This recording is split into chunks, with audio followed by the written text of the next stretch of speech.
Nah ini ya, makanya saya tampil malam itu, saya telepon dari Nda Aiman. Kenapa? Tolong sampaikan bahwa saya tidak ikut-ikutan dengan Roy Suryo CS terkait dengan ijazah S1 Bapak Joko Widodo. Ini kalimat beliau. Terima kasih. Bismillahirrahmanirrahim. Selamat malam teman-teman semua. Pertama, sebelum saya jelaskan posisi Bang Egy dan Bu Ida Neti, karena kebetulan dua-dua ini adalah teman akrab saya sejak 2010 yang lalu. Tapi sebelumnya saya mengucapkan selamat sudah kembali umroh. Adinda Aiman, mudah-mudahan umroh mabrurah. Amin. Dan saya jujur waktu itu, Bung Refli dan teman-teman semua, ketika saya lihat beliau naik di kereta api cepat, diberitakan, terus saya telepon. Alhamdulillah beliau angkat. Terus saya bilang, lagi umroh, iya. Terus ingatkan saya, ini luar biasa nih. Apa beliau bilang? Ditulis tuh, qulil haqqa walau kana murra. Katakanlah yang benar itu meski pahit sekalipun. Begitu kan? Dan ingat Bang, ini kata beliau nih, saya ini orang agama. Saya kaget juga, hebat juga dalam nih Islam beliau nih. Dia bilang, Bang, setelah kehidupan dunia, ada kehidupan akhirat yang harus abang bertanggung jawabkan. Karena itu saya akan ucapkan, qulil haqqa walau kana murran.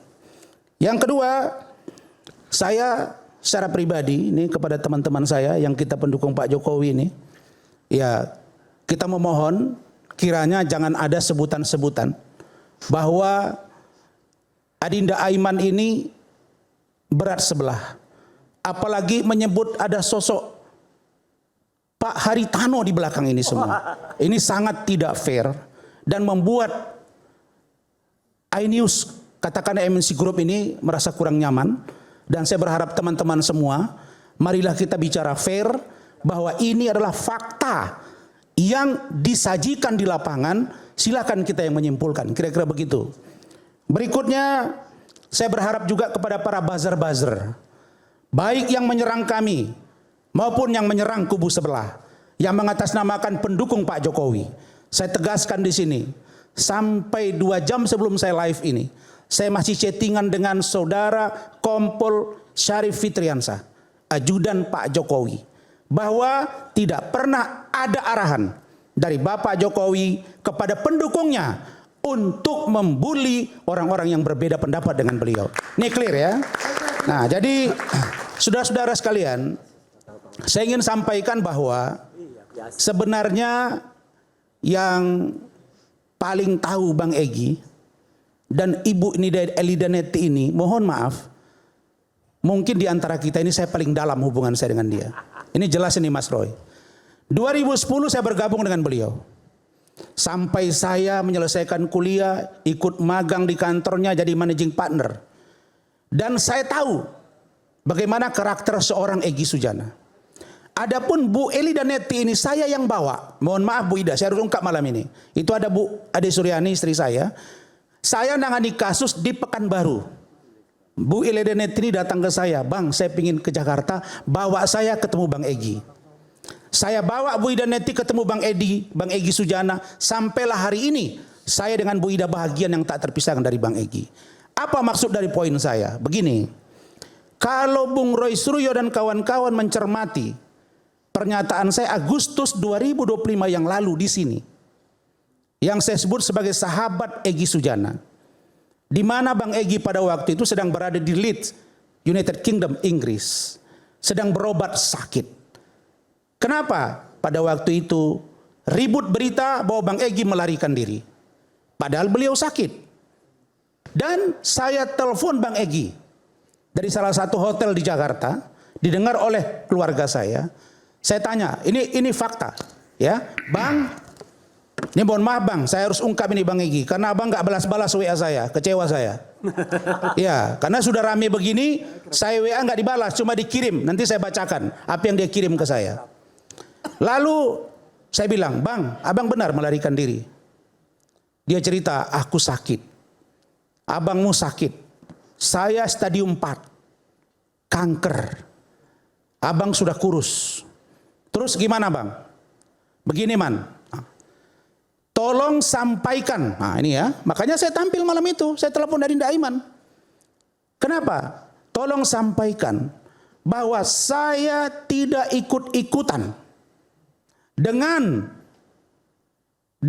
Roy Suryo CS terkait dengan ijazah S1 Bapak Joko Widodo. Ini kalimat beliau. Saya pertanggungjawabkan itu.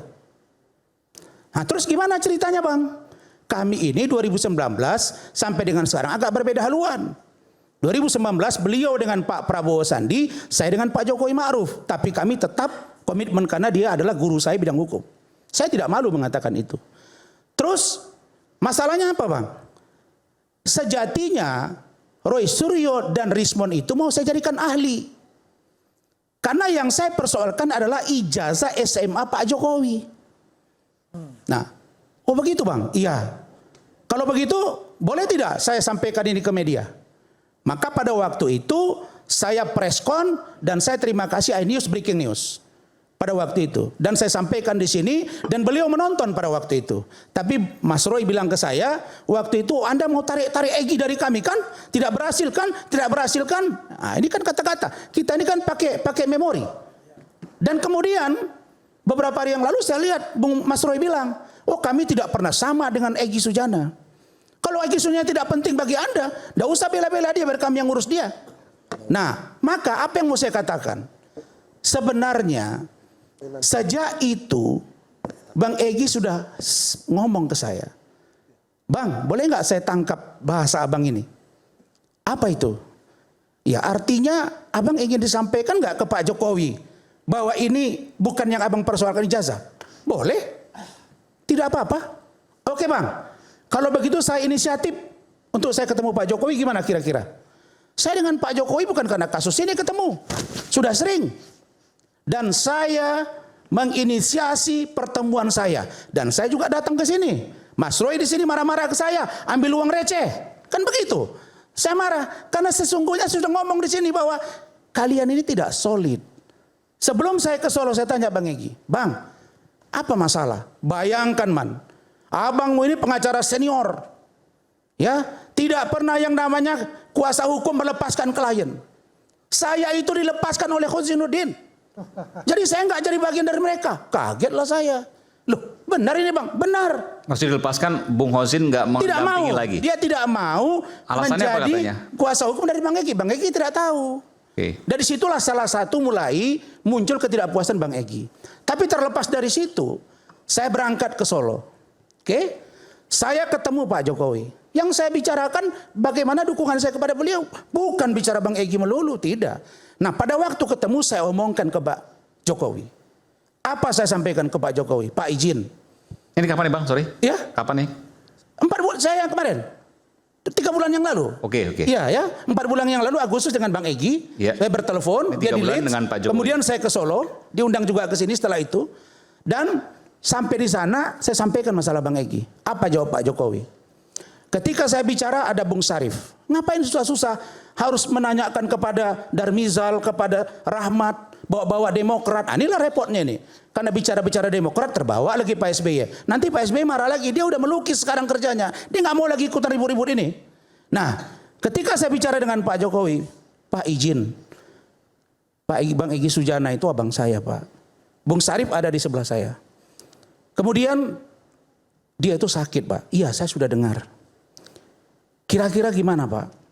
Kalau Bang Egy saya bawa ke sini. Anda bilang ke Pak Jokowi itu? Iya. Oke. Apa kata Bang Egy? Bang Rasman, mohon maaf, dia panggil Bang Rasman ke saya. Bang Rasman, saya sangat terbuka. Ini Pak Jokowi ngomong ya? Iya. Saya sangat terbuka. Nah, tetapi, ini dia. Kalau datang ke sini, ya haruslah bermaaf-maafan. Bukan minta maaf. Bermaaf-maafan. Saling maksudnya? Saling bermaaf-maafan. Ya, tentulah siapa yang mempersoalkan ijazah, siapa yang paling berkepentingan, yang saya berkepentingan, kepentingan saya. Kepentingan saya agar Bang Egy dengan Pak Jokowi menyatu, tidak usah ribut-ribut karena dia sakit. Itu pikiran saya. Anda itu adalah pengacara pertama Pak. Saya sebenarnya pengacara Bang Egy Sujana. Sebelum Bu Ida itu menjadi tidak lagi bersama saya. Dan inisiasi Bang Egy itu awal dari Anda? Ya, ini tindak lanjut saja. Jadi saya terusin, Adinda. Ini fakta, biar jangan keliru lagi kemana-mana. Nah, setelah itu Oh iya Pak, begitu Pak, iya. Tapi Bang Egy mintanya, Pak kalau dia datang, jangan ada media. Ini saya ngomong aja, ya Bu Ade ya. Terus, karena Bu Ade ikut. Oh iya, oh nggak bisa. Saya kan sudah ratusan kali disebut-sebut nama saya ijazah palsu. Masa sekali aja Pak Egy tidak berkenan? Iya wajar dong Bang Refli ngomong beliau begitu. Saya berkali-kali, ratusan kali disebut. Masa nggak bisa? Tapi Pak Jokowi saya upayakan, Pak izin. Boleh tidak Pak? Nanti setelah itu saya komunikasi dengan Bang Egy. Tidak usah ada media, saya ngomong. Kalau Bang Egy merasa tidak mau ada media. Oh boleh. Berkenanlah ini Pak Jokowi. Oke, saya pulang. Saya telepon Bang Egy bilang, oke, kalau gitu aku pulang. Dia di Pineng, dari Leeds pergi ke Pineng, dia bilang pulang. Dia teleponlah saya, Man, aku sudah di Indonesia. Kita bicara-bicara, Bang, gimana Bang? Kita berangkat. Abang sendiri, saya nggak pikirkan Damai Hari Lubis. Walaupun dia kawan saya, yang saya pikirkan Bang Egy sakit stadium 4. Saya nggak lihat salah dan benar dalam persoalan ini. Apalagi dia sebut ini ijazah SMA, bukan S1. Man, abang istikharah dulu ya. Istikharah 3 malam berturut-turut. Apakah ke Pak Jokowi atau tidak gitu saya? Dia istikharah apakah saya datang? Oke. Bawa Rasman. Man, besok kalau abang datang sama kau, nanti dibilang aku terima duit. Nanti aku dibilang pengkhianat. Ya, itu abang pikirkanlah matang-matang. Saya bilang, abang mau berpikir bagaimana? Tapi yang pasti nggak ada duit. Maka saya katakan tidak ada duit dalam persoalan ini. Apalagi 100 miliar. Jadi kalau Mas Roy tadi mengatakan, wadah orang ngomongnya nggak jelas, sebut dong namanya. Lah sekarang kalian sebut, siapa yang bilang 100 miliar itu? Sebut namanya. Betul. Jangan orang saja yang dibalik-balik menuduh sebalik, nggak boleh begitu. Nah makanya kembali kepada cerita tadi, oke? Bang Egy dia telepon saya, Man, aku putuskan tidak mau ketemu Pak Jokowi. Oh sempat seperti itu? Iya, ini ada Bu Ade. Itu bulan apa kira-kira Bang? Kira-kira sebulan yang lalu.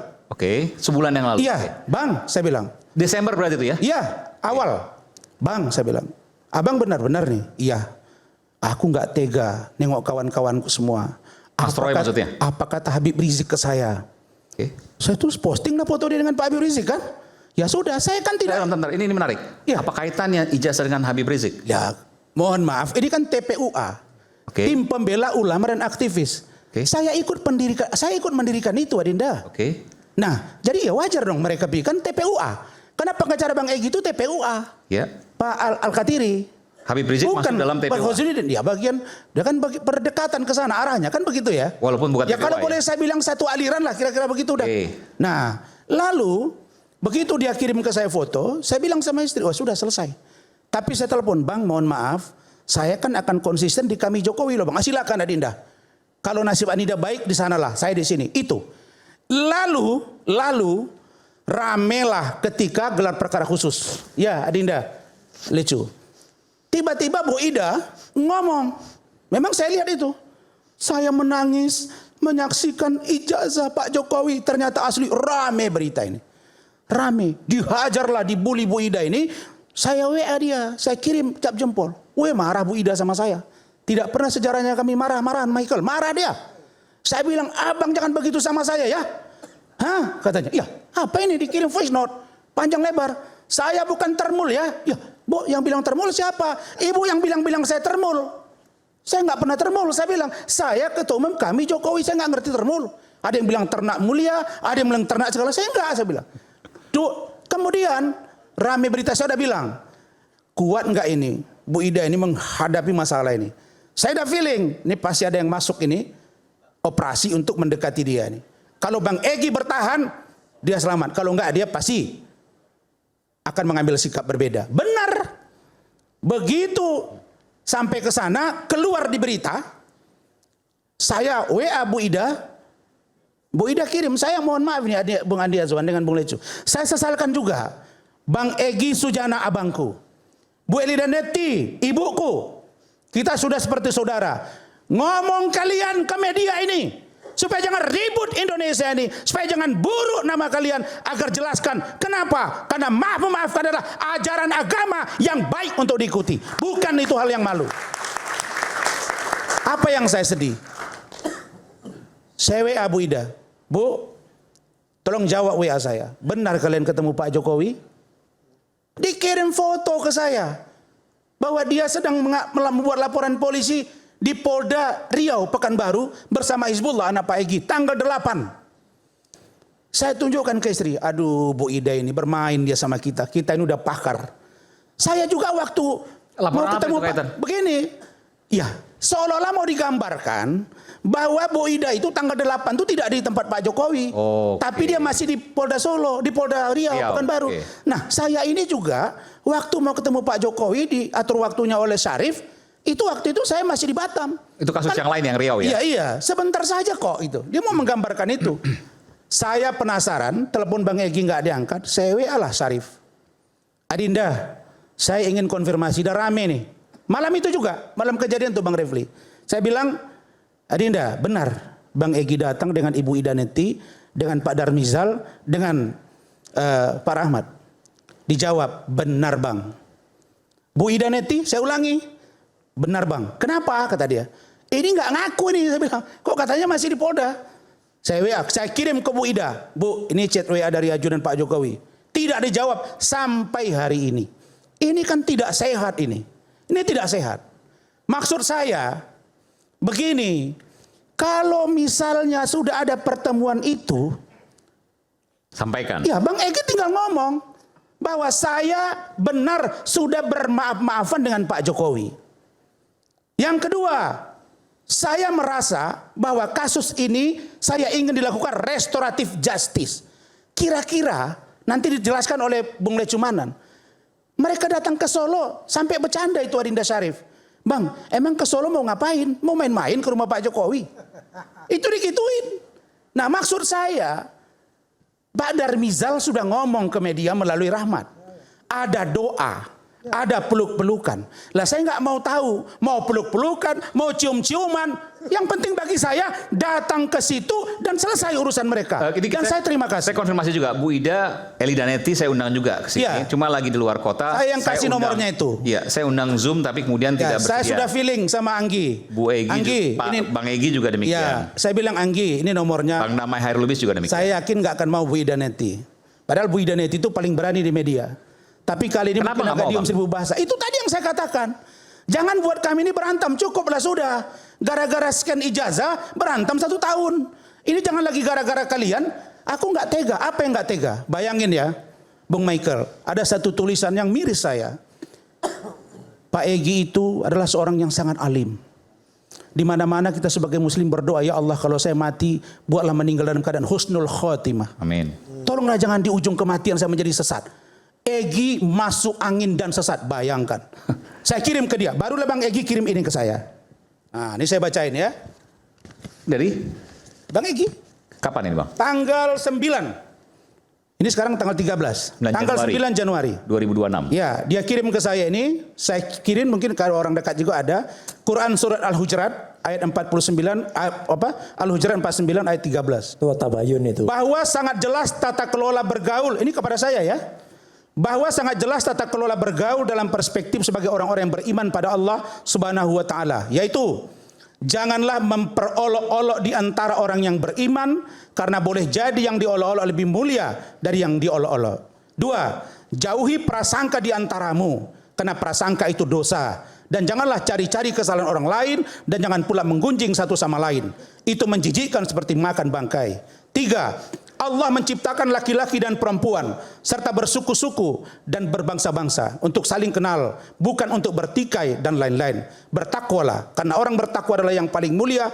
Kondisional ayat Quran tersebut sudah ribuan tahun, tapi luar biasa maknanya. Best ini balada Egy Sujana, maksudnya dia. Best kasihan, ya ini poin dia nih. Best kasihan, lihat kelakuan teman-teman sejawat. Lebih khusus antara sahabat di TPUA. Begitu dahsyat olok-olok mereka pada BES. Hehehe. Padahal belum tabayun pada BES. Sehubungan dengan kejadian di kediaman Joko Widodo. Insya Allah saat yang tepat BES akan klarifikasi yang ops jubedil. Ini buku dia nih. Kemudian tanpa ada yang saya tutup-tutupi. Sabar bagi yang ingin, tapi bagi yang ingin tahu. Tapi yang sudah ada rasa kebencian pada BES, ya tentu tidak mungkin saya memaksakan. Ini kalimat beliau. Nah, dari kata-kata ini saya menangkap ada pertemuan itu. Oke? Yang kedua, kalau orang datang berpelukan sudah lama. Apa yang salah? Saya pun dengan Adi Aiman ketemu, kita cium pipi kaki kanan kok. Yang ketiga, jangan sampai ada dugaan transaksional. Tapi yang pasti, untuk tidak lagi menjadi bola liar, karena kemauan dan harapan kita untuk mereka restoratif justice sudah diproses, nanti dijelaskan Bung Lecu. Maka mohon melalui kesempatan ini, abangku Bang Egy Sujana, Adinda Hizbullah, anak Bang Egy, dan Bu Ida Neti, datanglah kalian ke permukaan dan sampaikan supaya jangan ada pertikaian baru di antara kita.